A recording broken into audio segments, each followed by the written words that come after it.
वक्रतुंड महाकाय सूर्यकोटि समप्रभा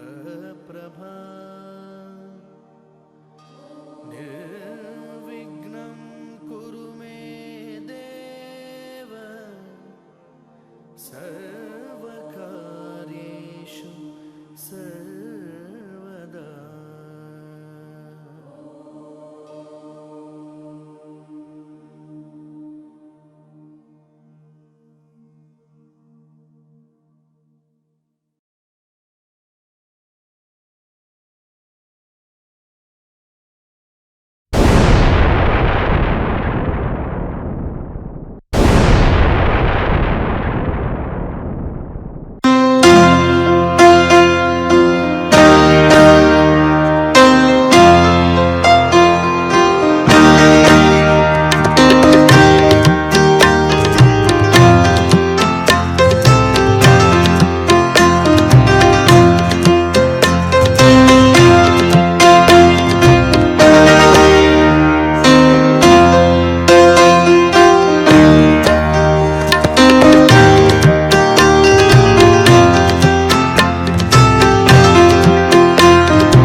हमारे अध्याय पाठ या चैप्टर का नाम है कार्य एवं ऊर्जा।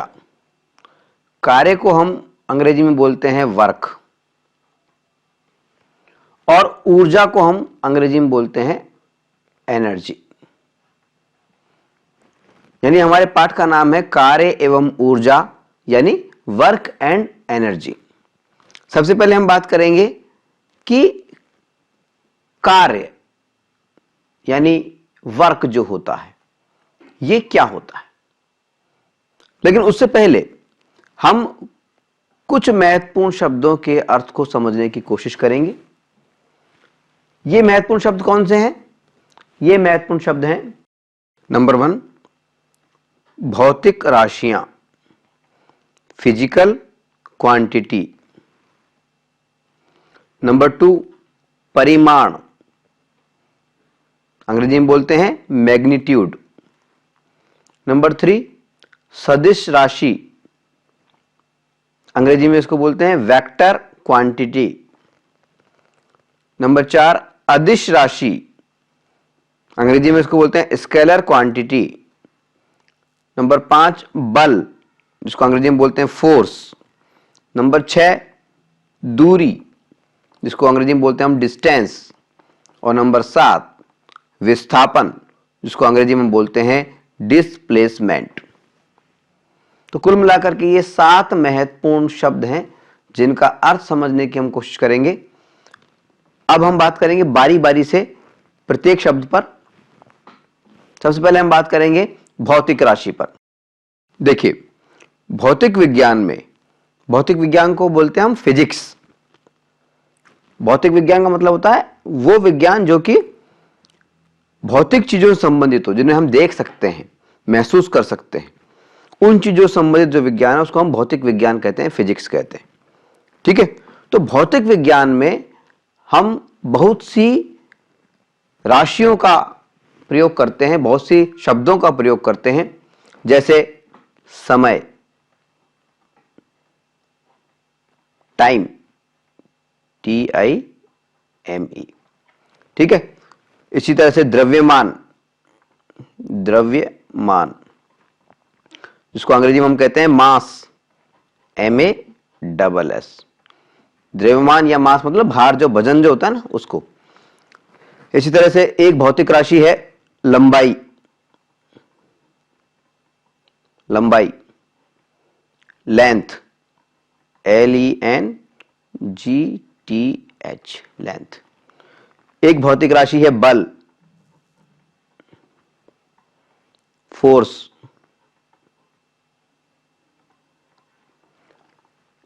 एक भौतिक राशि है दूरी, जिसको बोलते हैं डिस्टेंस। एक भौतिक राशि है विस्थापन, विस्थापन जिसको बोलते हैं डिस्प्लेसमेंट, डिस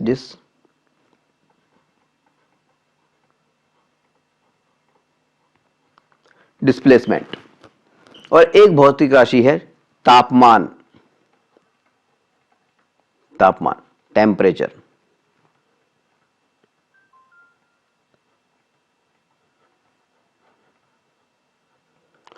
टेम्परेचर, तापमान। तो भौतिक विज्ञान के अंदर हम अनेक राशियों का प्रयोग करते हैं, अनेक शब्दों का प्रयोग करते हैं, और भौतिक विज्ञान में से संबंधित या भौतिक विज्ञान में प्रयुक्त जो राशियां हैं उनको हम भौतिक राशियां कहते हैं, फिजिकल क्वांटिटी कहते हैं। इनकी खासियत क्या होती है कि भौतिक विज्ञान में प्रयुक्त वे राशियां या वे शब्द जिन्हें मापा जा सकता है, मेजर किया जा सकता है, मापा जा सकता है,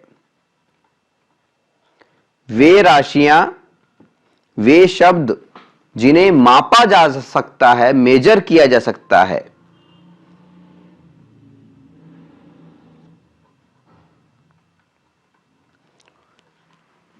MEASURE, मेजर किया जा सकता है। मापना या मेजर करने का मतलब क्या होता है? कोई भी चीज हो उसको अगर हम सही रूप से स्पष्ट करना चाहते हैं तो हमें उसको नापना तोलना पड़ता है। तो वे राशियां जिन्हें मापा जा सकता है, मेजर किया जा सकता है, उन सभी राशियों को हम कहते हैं भौतिक राशियां, फिजिकल क्वांटिटी। उदाहरण के लिए समय, जिसको हम टाइम बोलते हैं, इसको हम सेकंड में नापते हैं। द्रव्यमान, जिसको हम मास बोलते हैं, इसको हम ग्राम में नापते हैं, ग्राम, किलोग्राम वगैरह में। लंबाई, जिसको हम लेंथ बोलते हैं, इसको हम मीटर में नापते हैं, मीटर, सेंटीमीटर वगैरह वगैरह में। बल या फोर्स जो है इसको भी हम नापते हैं। किसमें नापते हैं? जब हम बल की बात करेंगे तब आपको बताएंगे। दूरी, डिस्टेंस, इसको भी हम माप सकते हैं और इसको हम नापते हैं मीटर में। विस्थापन, इसको भी हम माप सकते हैं। डिस्प्लेसमेंट, इसको भी नाप सकते हैं, इसको भी हम मीटर में नापते हैं। तो कुल मिला के बात यह है कि वे सभी राशियां जिनको कि मापा जा सकता है वो भौतिक राशियां या फिजिकल क्वांटिटी कहलाती हैं। ठीक है, फिजिकल क्वांटिटी कई प्रकार की होती है, जैसे समय, द्रव्यमान, बल, दूरी, विस्थापन, तापमान, और भी बहुत सी होती हैं जो फिजिक्स में काम आती हैं। ठीक है, फिलहाल समझने वाली बात सिर्फ इतनी सी है, वे राशियां जिनको मापा जा सकता है, जिनको मेजर किया जा सकता है, उनको हम कहते हैं भौतिक राशियां, फिजिकल क्वांटिटी। अब हम बात करेंगे परिमाण शब्द पर। परिमाण शब्द को अंग्रेजी में हम कहते हैं मैग्नीट्यूड, मैग्नीट्यूड। अब सवाल उठता है परिमाण या मैग्नीट्यूड का मतलब क्या होता है?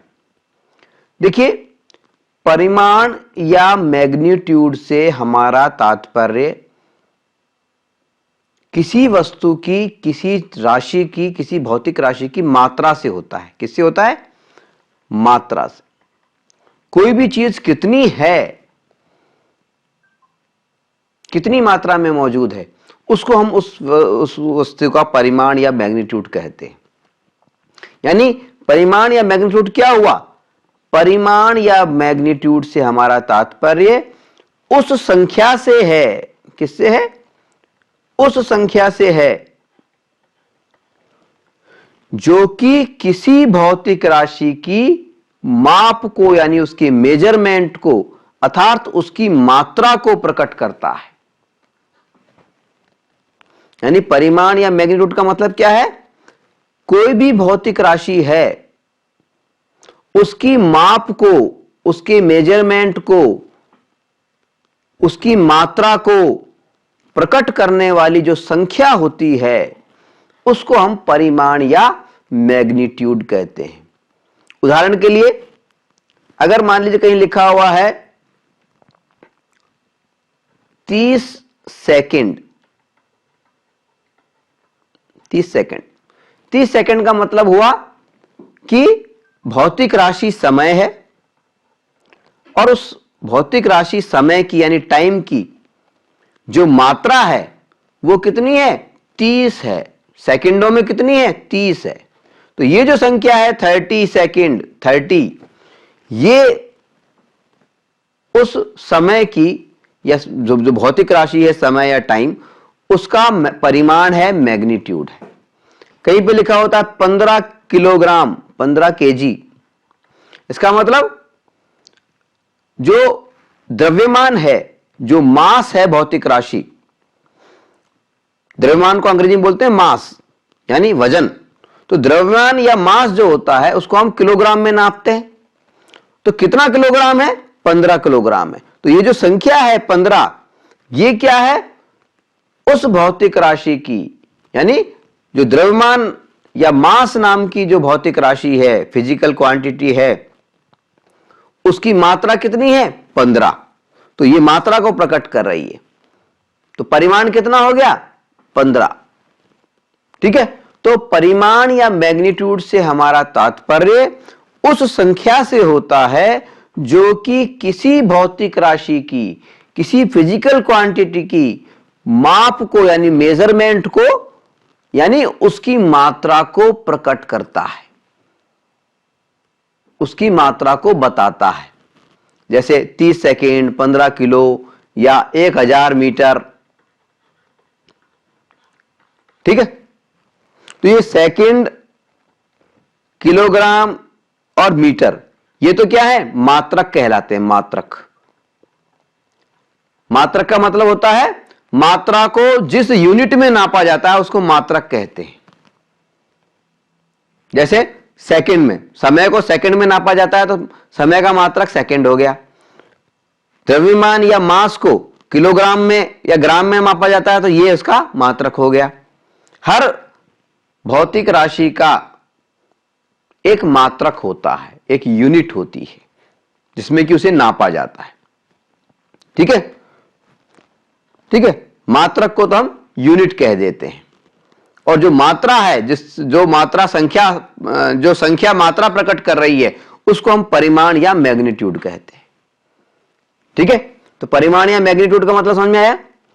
परिमाण या मैग्नीट्यूड से हमारा तात्पर्य उस संख्या से होता है जो कि किसी भौतिक राशि की माप को यानी उसकी मेजरमेंट को यानी उसकी मात्रा को प्रकट करता है, मात्रा को बताता है। ठीक है। हमारा तीसरा महत्वपूर्ण शब्द है सदिश राशि, जिसको अंग्रेजी में हम कहते हैं वेक्टर क्वांटिटी। सदिश राशि यानी वेक्टर क्वांटिटी। अब सदिश राशि या वेक्टर क्वांटिटी क्या चीज होती है? सदिश राशि या वेक्टर क्वांटिटी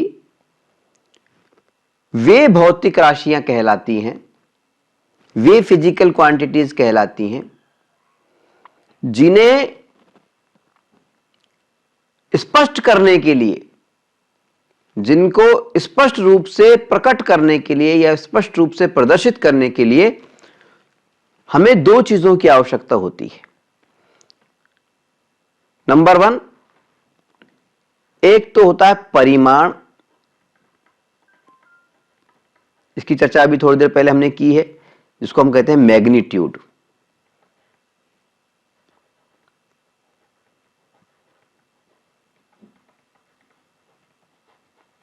परिमाण या मैग्नीट्यूड। परिमाण या मैग्नीट्यूड का मतलब हम आपको बता ही चुके हैं। परिमाण या मैग्नीट्यूड का मतलब है वो संख्या जो कि किसी भौतिक राशि की माप को प्रकट करती है, मेजरमेंट को बताती है। यानी कोई चीज कितनी है ये जानकारी हमारे पास होनी चाहिए। ठीक है, तो सदिश राशि का मतलब है वे राशियां, वे भौतिक राशियां जिन्हें स्पष्ट करने के लिए दो चीजों की आवश्यकता होती है। नंबर 1 परिमाण यानी मैग्नीट्यूड, और नंबर 2 दिशा यानी डायरेक्शन।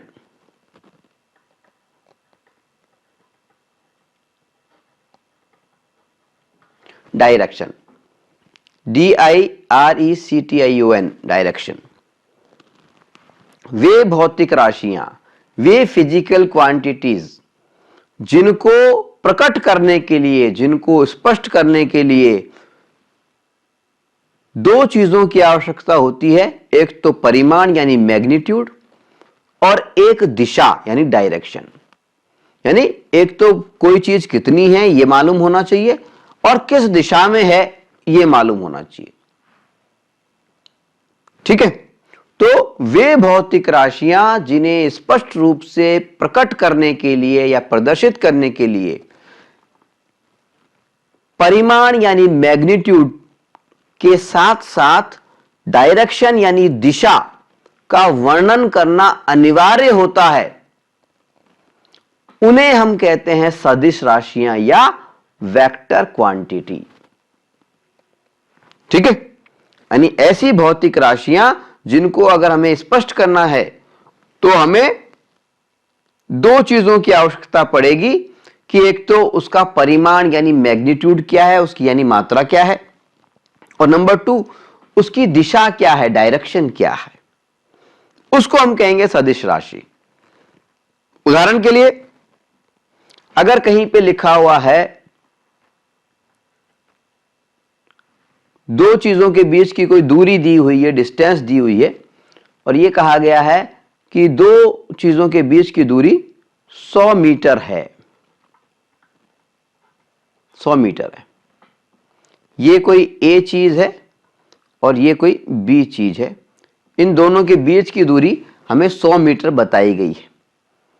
100 मीटर क्या है, ये 100 शब्द क्या है, ये इसका मैग्नीट्यूड है, परिमाण है, यानी इसकी मात्रा है। यानी दूरी की मात्रा कितनी है, लंबाई की मात्रा कितनी है, लेंथ की मात्रा कितनी है, वो है 100 मीटर। लेकिन क्या 100 मीटर बोलने से हम ए बिंदु से बी बिंदु पे पहुंच जाएंगे? बिल्कुल नहीं पहुंच सकते, क्योंकि ए 100 मीटर इधर भी हो सकता है, किसी भी दिशा में हो सकता है 100 मीटर। तो अगर हमें ए से बी पर बिल्कुल सही जगह पर पहुंचना है तो हमें इस परिमाण यानी 100 मीटर के साथ साथ में, इस मैग्नीट्यूड के साथ में हमें दिशा का ज्ञान होना भी आवश्यक होता है,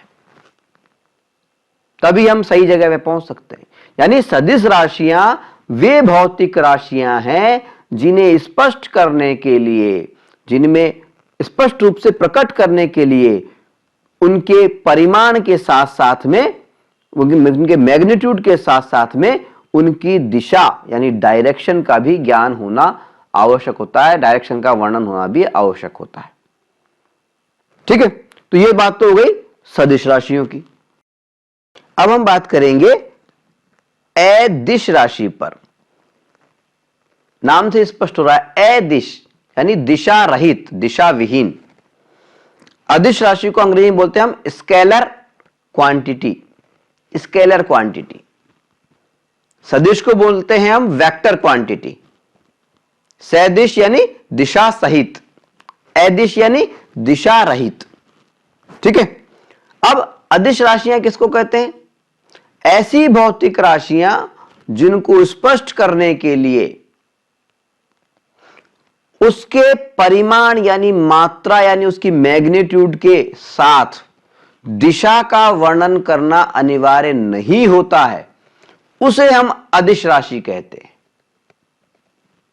सदिश में हमने क्या बताया था, दो चीजें होती हैं देखिए, एक तो होता है परिमाण, जिसको हम मात्रा भी कह देते हैं या अंग्रेजी में मैग्नीट्यूड भी कह देते हैं।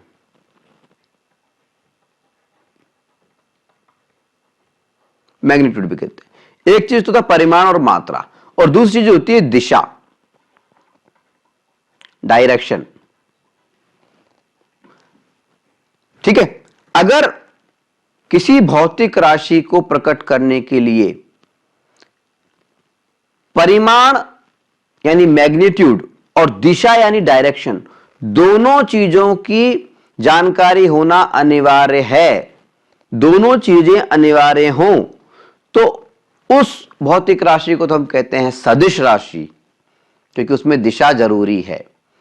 और जिस भौतिक राशि में को प्रकट करने के लिए केवल परिमाण की आवश्यकता पड़ती है, दिशा की आवश्यकता नहीं पड़ती, दिशा का वर्णन करना अनिवार्य नहीं होता, उन भौतिक राशियों को हम कहते हैं अदिश राशि यानी स्केलर क्वांटिटीज। आई बात समझ? अदिश राशि या स्केलर क्वांटिटी कौन सी होती हैं? वे भौतिक राशियां जिन्हें स्पष्ट रूप से प्रकट करने के लिए उनके परिमाण के साथ में, उनके मैग्नीट्यूड के साथ में डायरेक्शन या दिशा की का वर्णन करना आवश्यक नहीं होता, अनिवार्य नहीं होता, उन्हें हम अदिश राशियां कहते हैं। ठीक है, ठीक है। चलिए, ये तो सदिश और अदिश की बात हो गई। अब हम बात करेंगे पांचवें महत्वपूर्ण शब्द पर, यानी दूरी पर। दूरी को अंग्रेजी में हम बोलते हैं डिस्टेंस। डिस्टेंस, दूरी या डिस्टेंस का मतलब क्या होता है? देखिए, दो बिंदुओं के बीच तय लंबाई की कुल माप दूरी कहलाती है। कोई भी दो बिंदु हैं, मान लीजिए ये बिंदु है ए और ये बिंदु है बी। ए से बी तक हम पहुंच रहे हैं, मान लीजिए इस रास्ते से हम जा रहे हैं और इस रास्ते से होते हुए हम इस बी बिंदु तक पहुंच गए। तो दो बिंदुओं के बीच में, यानी ए और बी के बीच में, ए और बी के बीच में जो हमने लंबाई तय की है, ये लंबाई मान लीजिए 1 सेंटीमीटर है, ये 2 सेंटीमीटर, ये 3 है, ये 4 है, ये 5 है, ये 6 है, ये 7 है, ये 8 है। तो टोटल जो लंबाई हुई 2 और 1 3 6 10 15 और 6 15 और 6 21 और 8 29। तो 29 सेंटीमीटर की जो ये दूरी हुई, कुल लंबाई हुई जो दो बिंदुओं के बीच में आपने तय की है, ये कुल लंबाई कहलाएगी दूरी, डिस्टेंस।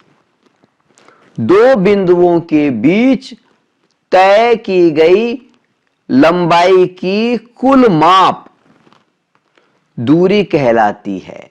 अंग्रेजी में बोले तो distance is a measurement of length between any two points. कोई भी दो बिंदुओं के बीच तय लंबाई की कुल माप दूरी कहलाती है।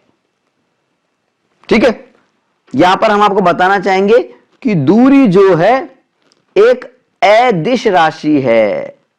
अदिश यानी जब भी हम दूरी को प्रकट करते हैं तो उस समय पे परिमाण यानी मैग्नीट्यूड के साथ साथ में दिशा बताना जरूरी नहीं होता है। दूरी कैसी राशि है? एक अदिश राशि है। अदिश राशि को अंग्रेजी में क्या बोलते हैं? Scalar quantity, SCALAR SCALAR, scalar. तो दूरी एक अदिश राशि है, स्केलर क्वांटिटी है। इसका मतलब यह है कि दूरी को प्रकट करते समय परिमाण यानी मात्रा यानी मैग्नीट्यूड के साथ साथ दिशा या डायरेक्शन बताना जरूरी नहीं होता है। ठीक है। और दूरी को हम किस में नापते हैं? हमने बताया कि दूरी दो बिंदुओं के बीच तय लंबाई की कुल माप कहलाती है। चलिए, लंबाई को हम मीटर में नापते हैं, तो दूरी का जो मात्रक है वो भी क्या होता है? Metre. Metre, metre, centimetre, millimetre, ये सब दूरी के लंबाई के मात्रक हैं। ठीक है। तो दूरी का जो मोटा मोटी मात्रक माना जाता है वो होता है मीटर। तो अगर आपसे कोई पूछे दूरी का मात्रक क्या है, तो हम बोलेंगे मीटर। ठीक है। अच्छा, ये तो बात हुई दूरी के मात्रक की। अगर हम दूरी को प्रकट करना चाहें सिंबल, प्रतीक के रूप में, तो दूरी को हम अंग्रेजी के कैपिटल डी जो अल्फाबेट होता है, जो वर्ण होता है, अंग्रेजी का कैपिटल डी, बड़ा वाला डी, उससे हम दूरी को प्रकट करते हैं। जब भी हम दूरी की बात करेंगे और संक्षेप में लिखना चाहेंगे तो कैपिटल डी लिख सकते हैं। कैपिटल डी का मतलब है डिस्टेंस, दूरी। ठीक है। तो ये तो बात हो गई हमारी दूरी की। अब हम बात करेंगे हमारे अगले महत्वपूर्ण शब्द की, जिसका नाम है विस्थापन यानी डिस्प्लेसमेंट। सवाल उठता है कि विस्थापन या डिस्प्लेसमेंट कहते किसको हैं? किसी वस्तु की प्रारंभिक यानी इनिशियल व अंतिम यानी लास्ट पोजीशन में, स्थिति में आए समग्र परिवर्तन यानी ओवरऑल चेंज को हम विस्थापन कहते हैं, डिस्प्लेसमेंट कहते हैं। Displacement is overall change in position of anything between its initial and final position. किसी वस्तु की प्रारंभिक व अंतिम स्थिति में आए समग्र परिवर्तन, ओवरऑल चेंज को हम विस्थापन कहते हैं। मतलब क्या हुआ? मतलब यह हुआ कोई भी वस्तु है, मान लीजिए ये कोई वस्तु है,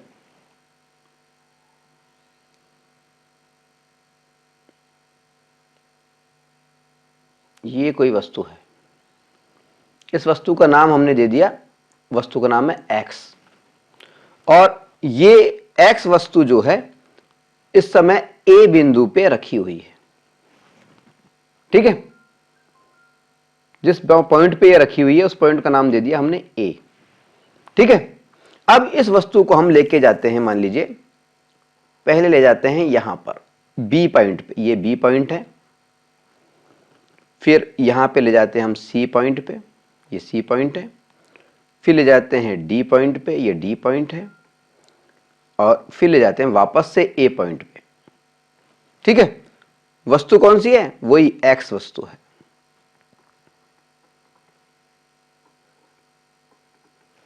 ठीक है। तो अगर हम प्रारंभिक स्थिति कौन सी है? वो है बिंदु ए, ये हमारी प्रारंभिक स्थिति है। जीरो हम बोल देते हैं इसको, ये जीरो है। ठीक है। ये प्रारंभिक स्थिति है। तो हमने क्या कहा? हमने कहा कि किसी भी वस्तु की प्रारंभिक और अंतिम स्थिति में जो समग्र परिवर्तन आता है उसको हम विस्थापन कहते हैं। अब मान लीजिए अंतिम स्थिति जो है बी बिंदु वाली है, तो बी बिंदु और ए बिंदु के बीच में जो ये लंबाई है, ये जो लंबाई है, इसको हम क्या कहेंगे? विस्थापन कहेंगे, डिस्प्लेसमेंट कहेंगे। क्योंकि परिभाषा क्या है? किसी भी वस्तु की अंतिम स्थिति और उसकी प्रारंभिक स्थिति, इन दोनों के बीच में जो अंतर आता है, ओवरऑल चेंज आता है, उसको हम विस्थापन या डिस्प्लेसमेंट कहते हैं। ठीक है। अब मान लीजिए हम बी बिंदु के बजाय सी बिंदु को अंतिम बिंदु मानते हैं, सी बिंदु को। ठीक है, तो इस सी बिंदु के और ए बिंदु के बीच में जो लंबाई है, ये वाली देखिए,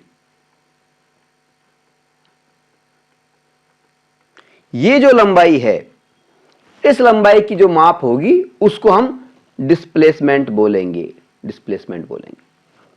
ठीक है, अब मान लीजिए हम डी वाला जो बिंदु है, ये जो बिंदु है, इसको अंतिम पोजीशन माने,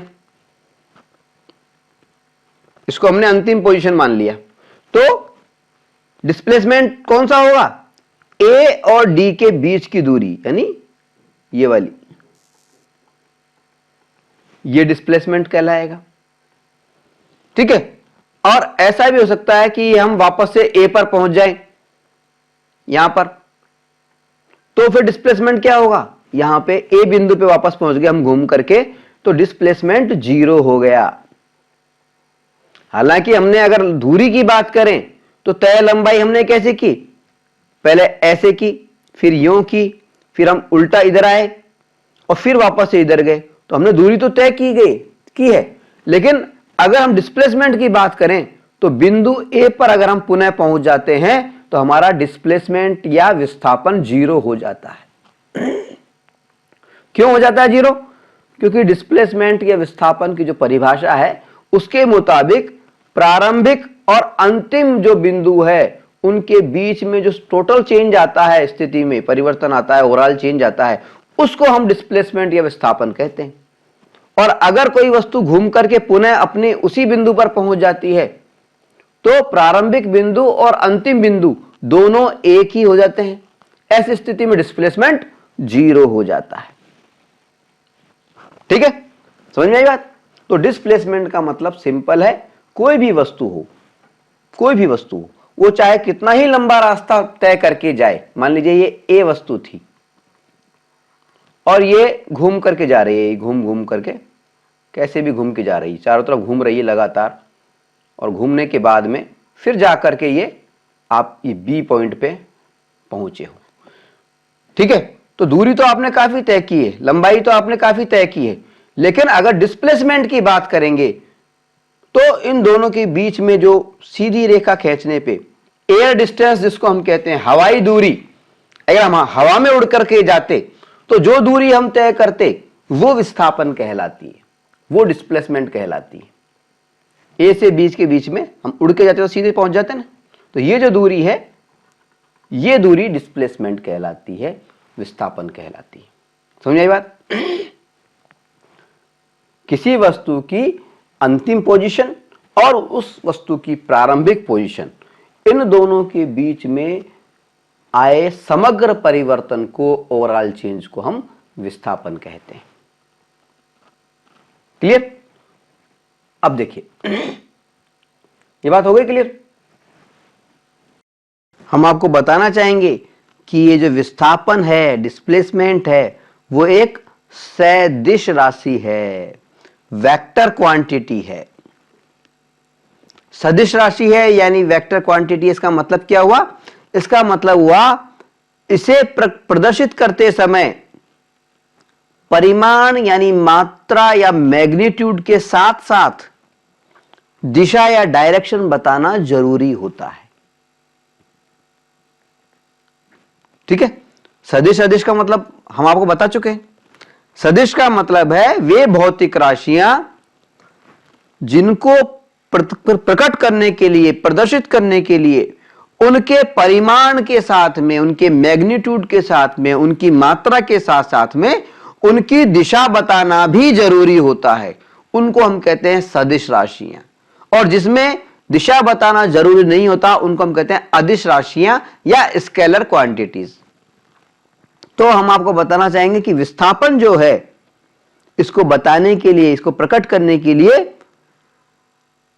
विस्थापन की मात्रा के साथ साथ में, विस्थापन के परिमाण या मैग्नीट्यूड के साथ साथ में हमें दिशा बताना भी जरूरी होता है, डायरेक्शन बताना भी जरूरी होता है। इसलिए विस्थापन जो है वो एक सदिश राशि है, वेक्टर क्वांटिटी है। यानी जब भी हम विस्थापन को लिखेंगे तो हम केवल ये नहीं लिख सकते कि 350 किलोमीटर,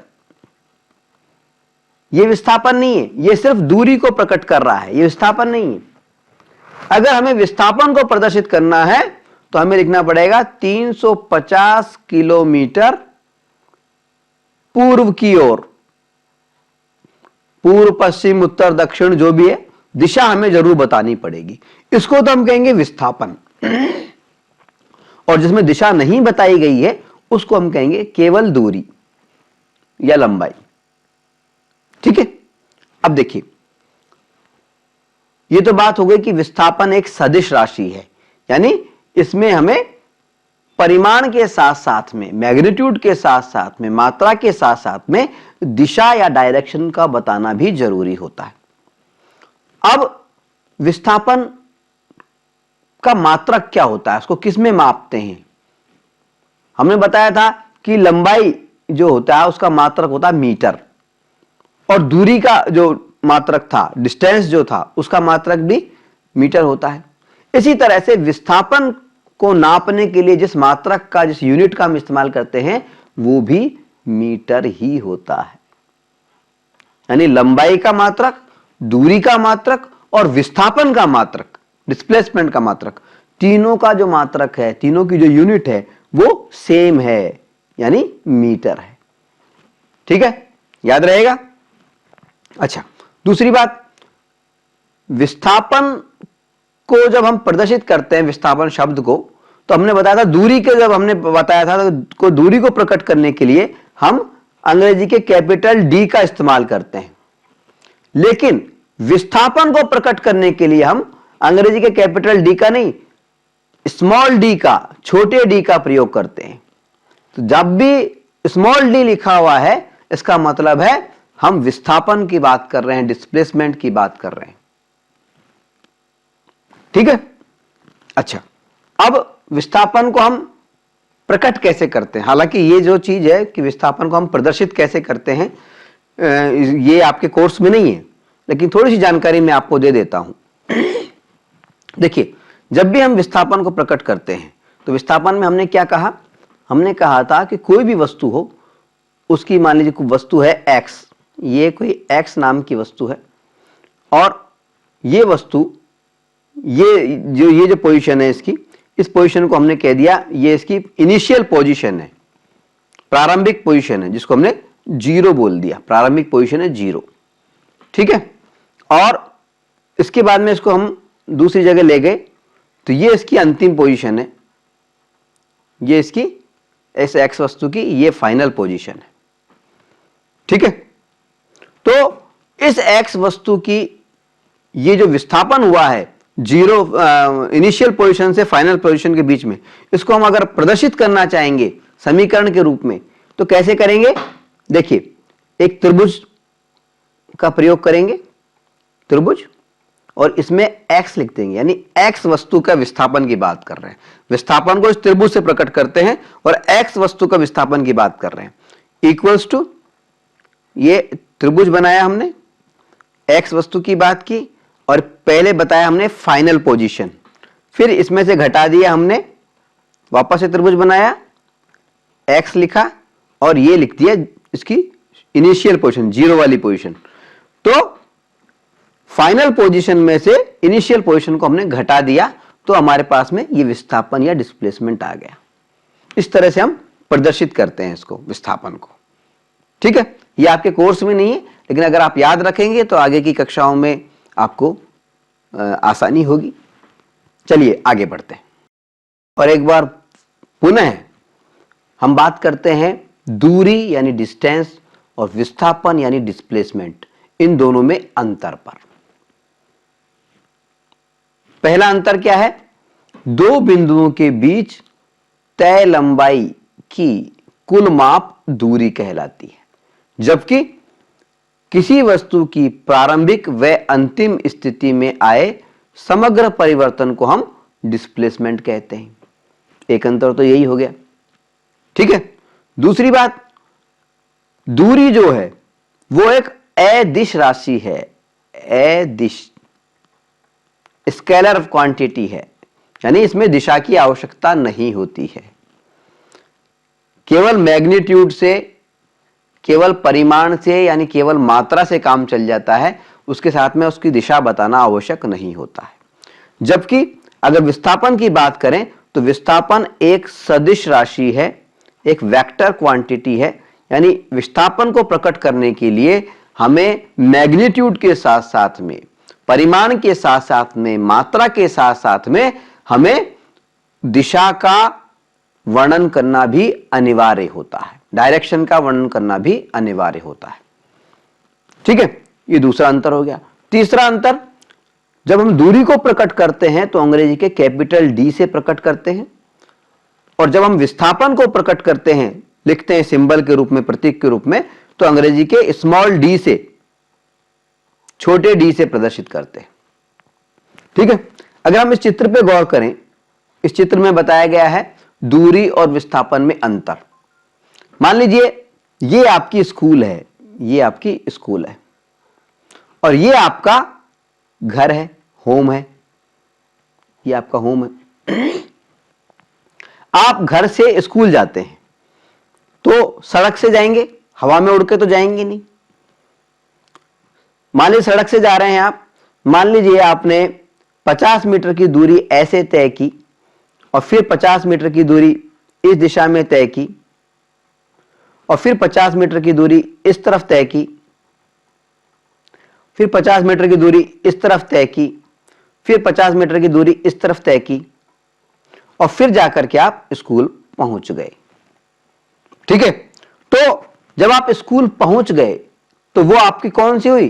अंतिम पोजीशन हुई। प्रारंभिक पोजीशन क्या थी? जब आप घर थे। ठीक है, तो अगर हम केवल दूरी की बात करें तो बिंदु ए यानी घर से और स्कूल के बीच में जो आपने लंबाई तय की है, वो टोटल जो लंबाई है उसको हम दूरी कहेंगे। यानी 50 मीटर ये, 50 ये, 100 और 100 150, तकरीबन 100 100 200 250, 250 मीटर की दूरी आपने स्कूल तक तय की। तो दूरी की बात करेंगे तो 250 मीटर हम लिखेंगे, क्योंकि दूरी का मतलब क्या होता है? दो बिंदुओं के बीच में या दो स्थानों के बीच में तय की गई लंबाई की कुल जो माप होती है, जो मेजरमेंट होता है, उसको हम दूरी या डिस्प्लेसमेंट कहते हैं, दूरी या डिस्टेंस कहते हैं। ठीक है, लेकिन अगर हम विस्थापन की बात करें तो विस्थापन क्या होता है? किसी वस्तु की प्रारंभिक और उसकी अंतिम जो पोजीशन है, उनके बीच में जो ओवरऑल चेंज आया है, यानी एयर डिस्टेंस, हवाई दूरी जो है, यानी ये घर था अपना हमारा और ये स्कूल थी हमारी, इन दोनों के बीच में हवाई दूरी के ऊपर देखें तो ये जो हवाई दूरी है इसको हम डिस्प्लेसमेंट कहेंगे। ये ओवरऑल चेंज है। ठीक है, और अगर हम इसी उदाहरण में देखें कि हम स्कूल से वापस से घूम करके घर आ गए, तो अगर हम देखें वापस से हम घर आ गए, ठीक है, और इस समय हम देखें हमारा डिस्प्लेसमेंट क्या है, हमारा विस्थापन क्या है, तो क्योंकि हमारा प्रारंभिक और अंतिम बिंदु एक हो गया है, इसलिए वापस घर आने पर हमारा जो विस्थापन है, हमारा जो डिस्प्लेसमेंट है, वो 0 हो जाता है। ठीक है, लेकिन अगर दूरी की बात करें तो 250 मीटर हमने जाती बार तय किया और 250 मीटर आती बार तय किया। 500 मीटर की दूरी हमने तय की, 500 मीटर की हमने दूरी तय की है दिन भर में। लेकिन अगर डिस्प्लेसमेंट की बात करें तो हमारा डिस्प्लेसमेंट पूरे दिन का 0 रहा। बात समझ में आ गई होगी? तो डिस्प्लेसमेंट का मतलब है एयर डिस्टेंस, दो बिंदुओं के बीच में जो हवाई दूरी होती है, जिसमें घूमना नहीं पड़ता, सीधा टारगेट पे जाते हैं, उसको हम कहते हैं विस्थापन या डिस्प्लेसमेंट। और जो भौतिक दूरी होती है, सड़क के मार्ग से अपन जाते हैं, जितनी भी लंबाई हम तय करते हैं दो बिंदुओं के बीच में, उसकी जो टोटल माप होती है उसको हम दूरी या डिस्टेंस कहते हैं। तो मैं समझता हूं कि आपको अच्छी तरह से समझ में आ गया होगा दूरी और डिस्प्लेसमेंट का अंतर। ठीक है, चलिए आगे बढ़ते हैं और बात करते हैं बल पर, यानी फोर्स पर। सवाल उठता है कि बल या फोर्स हम किसे कहते हैं? बल या फोर्स का मतलब क्या होता है? बल या फोर्स किसे कहते हैं? बल या फोर्स एक शक्ति होता है। वो शक्ति जो किसी गतिमान वस्तु को, कोई भी मूवेबल थिंग है, कोई भी गतिमान वस्तु है, उसको जबरन स्थिर बना दे या स्थिर बनाने का प्रयास करे,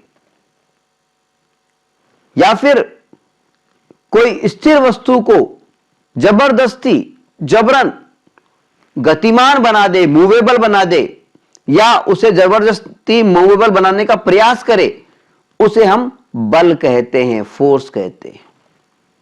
बल या फोर्स का मतलब क्या है? बल या फोर्स से हमारा मतलब है वो शक्ति जो किसी गतिमान वस्तु को जबरन स्थिर बना दे या स्थिर वस्तु को जबरन गतिमान बना दे, उसे हम बल कहते हैं, उसे हम फोर्स कहते हैं। आपने एक शब्द सुना होगा, अखबारों में अक्सर आता है कि पुलिस ने बल प्रयोग किया।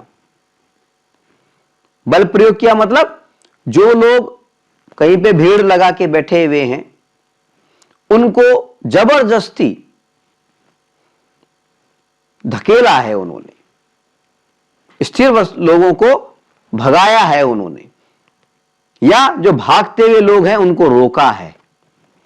ठीक है, तो यानी वो शक्ति जो किसी गतिमान वस्तु को जबरदस्ती स्थिर बना दे या स्थिर वस्तु को जबरन गतिमान बना दे, उसे हम बल कहते हैं, उसे हम फोर्स कहते हैं। या हम आपको बताना चाहेंगे कि बल को प्रकट करने के लिए हम अंग्रेजी के कैपिटल एफ अल्फाबेट का प्रयोग करते हैं। अंग्रेजी के कैपिटल एफ का प्रयोग करते हैं, अंग्रेजी के कैपिटल एफ अल्फाबेट का यानी वर्ण का प्रयोग करते हैं। और यदि हम बात करें बल को मापने की, मेजर करने की, क्योंकि हम जानते हैं हर चीज को नापना जरूरी होता है। ठीक है, तो अगर हम बल को मापने की बात करें, बल के मेजरमेंट की बात करें, तो बल को हम न्यूटन के अंदर मापते हैं। न्यूटन, जैसे वजन को हम किलोग्राम में नापते हैं ना, समय को सेकंड में, मिनट में नापते हैं, लंबाई को हम मीटर में नापते हैं, उसी तरह से बल को हम मापते हैं न्यूटन में। यानी न्यूटन क्या है? बल का मात्रक है, बल की यूनिट है। तो बल का मात्रक अगर कोई हमसे पूछे, तो बल का मात्रक या बल की जो यूनिट है, मात्रक को अंग्रेजी में बोलते हैं यूनिट, तो बल का मात्रक या बल की यूनिट क्या है? वो है न्यूटन। तो बल को हम कैसे बोलते हैं? 5 न्यूटन, 10 न्यूटन, 20 न्यूटन, इस तरह से। ये बल का मात्रक है, बल की यूनिट है। ठीक है, तो ये तो बात हो गई हमारी बल की यानी फोर्स की।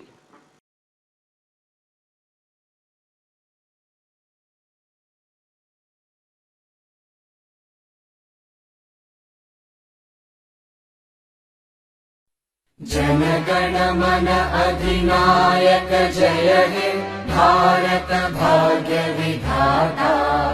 पंजाब सिंध गुजरात मराठा द्राविड उत्कल बंगा। विंध्य हिमाचल यमुना गंगा उच्चल जलधि तरंगा। तव शुभ नामे जागे तव शुभ आशीष मांगे। गाहे तव जय गाथा जन गण मंगलदायक जय हे भारत भाग्य विधाता। जय हे जय हे जय हे जय जय जय जय हे।